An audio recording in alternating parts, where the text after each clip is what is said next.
In finance, a derivative is a contract that derives its value from the performance of an underlying entity. This underlying entity can be an asset, index, or interest rate, and is often called the underlying. Derivatives can be used for a number of purposes, including insuring against price movements, increasing exposure to price movements for speculation, or getting access to otherwise hard-to-trade assets or markets. Some of the more common derivatives include forwards, futures, options, swaps, and variations of these such as synthetic collateralized debt obligations and credit default swaps. Most derivatives are traded over the counter or on an exchange such as the Chicago Mercantile Exchange, while most insurance contracts have developed into a separate industry. Derivatives are one of the three main categories of financial instruments, the other two being stocks and debt.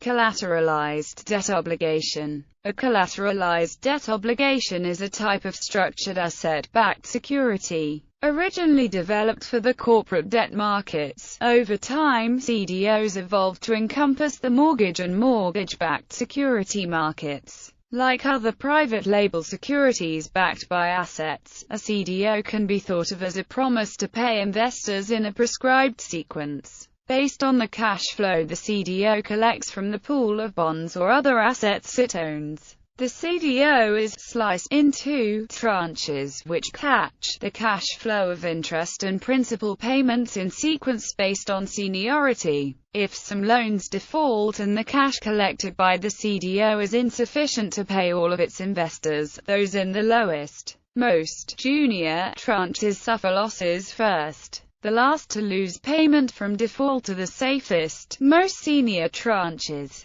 Consequently, coupon payments vary by tranche, with the safest, most senior tranches paying the lowest and the lowest tranches paying the highest rates to compensate for higher default risk. As an example, a CDO might issue the following tranches in order of safeness: Senior AAA, Junior AAA, AA, BBB, Residual. Separate special-purpose entities, rather than the parent investment bank, issue the CDOs and pay interest to investors. As the CDOs developed, some sponsors repackaged tranches into yet another iteration called CDO squared, or the CDOs of CDOs. In the early 2000s, CDOs were generally diversified, but by 2006-2007, when the CDO market grew to hundreds of billions of dollars, this changed. CDO collateral became dominated not by loans, but by lower-level tranches recycled from other asset-backed securities, whose assets were usually non-prime mortgages. These CDOs have been called the engine that powered the mortgage supply chain for non-prime mortgages, and are credited with giving lenders greater incentive to make non-prime loans leading up to the 2007-9 subprime mortgage crisis. Credit default swap. A credit default swap is a financial swap agreement that the seller of the CDs will compensate the buyer in the event of a loan default or other credit event. The buyer of the CDs makes a series of payments to the seller and, in exchange, receives a payoff if the loan defaults. It was invented by Blythe Masters from J.P. Morgan in 1994. In the event of default, the buyer of the CDs receives compensation, and the seller of the CDs takes possession of the defaulted loan. However, anyone can purchase the CDs, even buyers who do not hold the loan instrument and who have no direct insurable interest in the loan. If there are more CDs contracts outstanding than bonds in existence, a protocol exists to hold a credit event auction. The payment received is usually substantially less than the face value of the loan. Credit default swaps have existed since the early 1990s, and increased in use after 2003. By the end of 2007, the outstanding CDs amount was $62.2 trillion. falling to $26.3 trillion by mid-year 2010 but reportedly $25.5 trillion in early 2012. CDSs are not traded on an exchange and there is no required reporting of transactions to a government agency. During the 2007 to 2010 financial crisis, the lack of transparency in this large market became a concern to regulators as it could pose a systemic risk. In March 2010, the DTCC Trade Information Warehouse announced it would give regulators greater access to its credit default swaps database. CDS data can be used by financial professionals, regulators, and the media to monitor how the market views credit risk of any entity on which a CDS is available, which can be compared to that provided by credit rating agencies. U.S. courts may soon be following suit. Most CDSs are documented using standard forms drafted by the International Swaps and Derivatives Association, although there are many variants. In addition to the basic, single-name swaps, there are basket default swaps, index CDSs, funded CDSs, as well as loan-only credit default swaps. In addition to corporations and governments, the reference entity can include a special-purpose vehicle issuing asset-backed securities. Some claim that derivatives such as CDS are potentially dangerous in that they combine priority in bankruptcy with a lack of transparency. A CDS can be unsecured and be at higher risk for a default. Forwards. In finance, a forward contract, or simply a forward, is a non-standardized contract between two parties to buy or to sell an asset at a specified future time at a price agreed upon today, making it a type of derivative instrument. This is in contrast to a spot contract, which is an agreement to buy or sell an asset on its spot date, which may vary depending on the instrument. For example, most of the FX contracts have spot date 2 business days from today. The party agreeing to buy the underlying asset in the future assumes a long position, and the party agreeing to sell the asset in the future assumes a short position. The price agreed upon is called the delivery price, which is equal to the forward price at the time the contract is entered into. The price of the underlying instrument, in whatever form, is paid before control of the instrument changes. This is one of the many forms of buy-sell orders where the time and date of trade is not the same as the value date where the securities themselves are exchanged. The forward price of such a contract is commonly contrasted with the spot price, which is the price at which the asset changes hands on the spot date. The difference between the spot and the forward price is the forward premium or forward discount, generally considered in the form of a profit or loss by the purchasing party. Forwards, like other derivative securities, can be used to hedge risk, as a means of speculation, or to allow a party to take advantage of a quality of the underlying instrument which is time-sensitive. A closely related contract is a futures contract. They differ in certain respects. Forward contracts are very similar to futures contracts, except they are not exchange-traded, or defined on standardized assets. Forwards also typically have no interim partial settlements or true-ups in margin requirements like futures, such that the parties do not exchange additional property securing the party at gain and the entire unrealized gain or loss builds up while the contract is open. However, being traded over the counter, forward contract specification can be customized and may include mark-to-market and daily margin calls. In other words, the terms of the forward contract will determine the collateral calls based upon certain trigger events relevant to a particular counterparty, such as, among other things, credit ratings, value of assets under management, or redemptions over a specific time frame. Futures. In finance, a futures contract is a standardized contract between two parties to buy or sell a specified asset of standardized quantity and quality for a price agreed upon today, with delivery and payment occurring at a specified future date. The delivery date, making it a derivative product. The contracts are negotiated at a futures exchange, which acts as an intermediary between buyer and seller. The party agreeing to buy the underlying asset in the future, the buyer of the contract, is said to be long, and the party agreeing to sell the asset in the future, the seller of the contract, is said to be short. While the futures contract specifies a trade taking place in the future, the purpose of the futures exchange is to act as intermediary and mitigate the risk of default by either party in the intervening period. For this reason, the futures exchange requires both parties to put up an initial amount of cash, the margin. Margins, sometimes set as a percentage of the value of the futures contract, need to be proportionally maintained at all times during the life of the contract to underpin this mitigation, because the price of the contract will vary in keeping with supply and demand and will change daily, and thus one party or the other will theoretically be making or losing money. To mitigate risk and the possibility of default by either party, the product is marked to market on a daily basis, whereby the difference between the prior agreed upon price and the actual daily futures price is settled on a daily basis.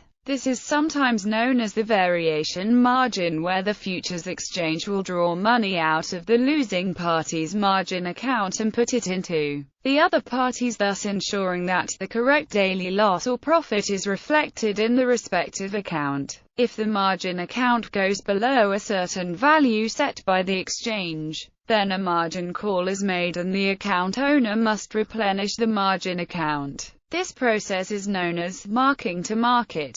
Thus, on the delivery date, the amount exchanged is not the specified price on the contract but the spot value. Upon marketing, the strike price is often reached and creates lots of income for the caller. A closely related contract is a forward contract. A forward is like a futures in that it specifies the exchange of goods for a specified price at a specified future date. However, a forward is not traded on an exchange and thus does not have the interim partial payments due to marking to market, nor is the contract standardized, as on the exchange. Unlike an option, both parties of a futures contract must fulfill the contract on the delivery date. The seller delivers the underlying asset to the buyer, or, if it is a cash-settled futures contract, then cash is transferred from the futures trader who sustained a loss to the one who made a profit. To exit the commitment prior to the settlement date, the holder of a futures position can close out its contract obligations by taking the opposite position on another futures contract on the same asset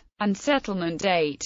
The difference in futures prices is then a profit or loss. Mortgage-backed securities. A mortgage-backed security is an asset-backed security that is secured by a mortgage, or more commonly a collection of sometimes hundreds of mortgages. The mortgages are sold to a group of individuals that securitizes, or packages, the loans together into a security that can be sold to investors. The mortgages of an MBS may be residential or commercial, depending on whether it is an agency MBS or a non-agency MBS. In the United States, they may be issued by structures set up by government-sponsored enterprises like Fannie Mae or Freddie Mac, or they can be private label, issued by structures set up by investment banks. The structure of the MBS may be known as pass-through, where the interest and principal payments from the borrower or home buyer pass through it to the MBS holder, or it may be more complex, made up of a pool of other MBSs. Other types of MBS include collateralized mortgage obligations and collateralized debt obligations.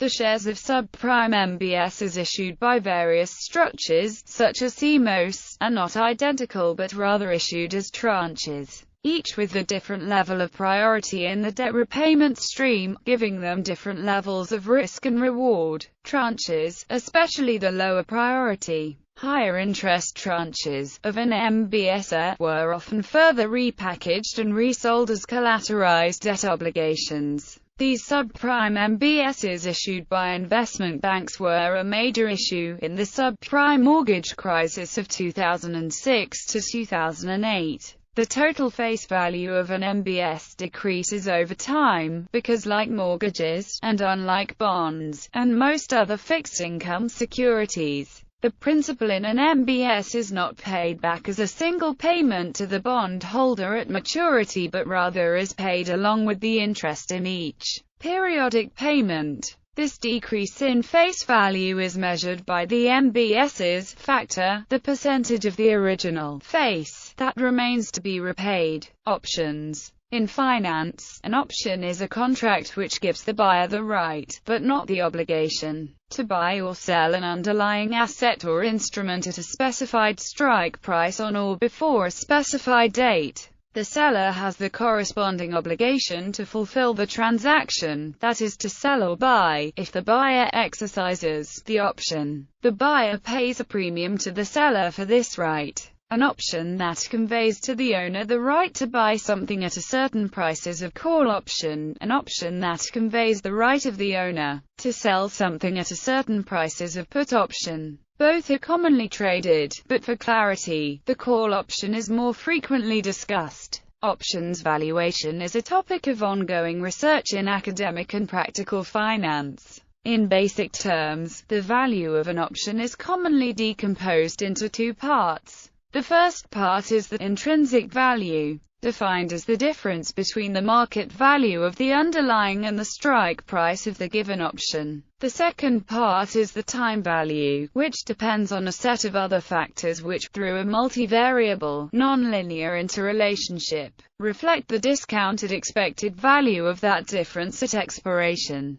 Although options valuation has been studied since the 19th century, the contemporary approach is based on the Black-Scholes model, which was first published in 1973. Options contracts have been known for many centuries. However, both trading activity and academic interest increased when, as from 1973, options were issued with standardized terms and traded through a guaranteed clearinghouse at the Chicago Board Options Exchange. Today, many options are created in a standardized form and traded through clearinghouses on regulated options exchanges, while other over-the-counter options are written as bilateral, customized contracts between a single buyer and seller, one or both of which may be a dealer or market maker. Options are part of a larger class of financial instruments known as derivative products or simply derivatives. Swaps. A swap is a derivative in which two counterparties exchange cash flows of one party's financial instrument for those of the other party's financial instrument. The benefits in question depend on the type of financial instruments involved. For example, in the case of a swap involving two bonds, the benefits in question can be the periodic interest payments associated with such bonds. Specifically, two counterparties agree to exchange one stream of cash flows against another stream.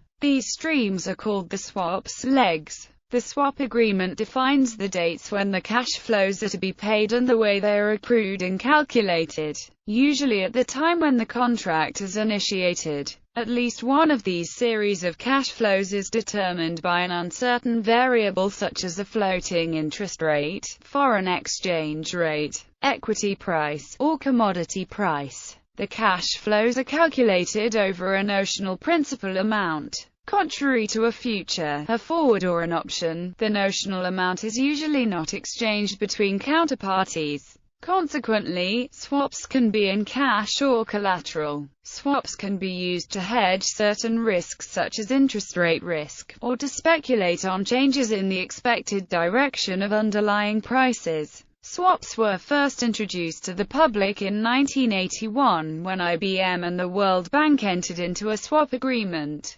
Today, swaps are among the most heavily traded financial contracts in the world. The total amount of interest rates and currency swaps outstanding is more than $348 trillion in 2010, according to the Bank for International Settlements. The 5 generic types of swaps, in order of their quantitative importance, are interest rate swaps, currency swaps, credit swaps, commodity swaps and equity swaps.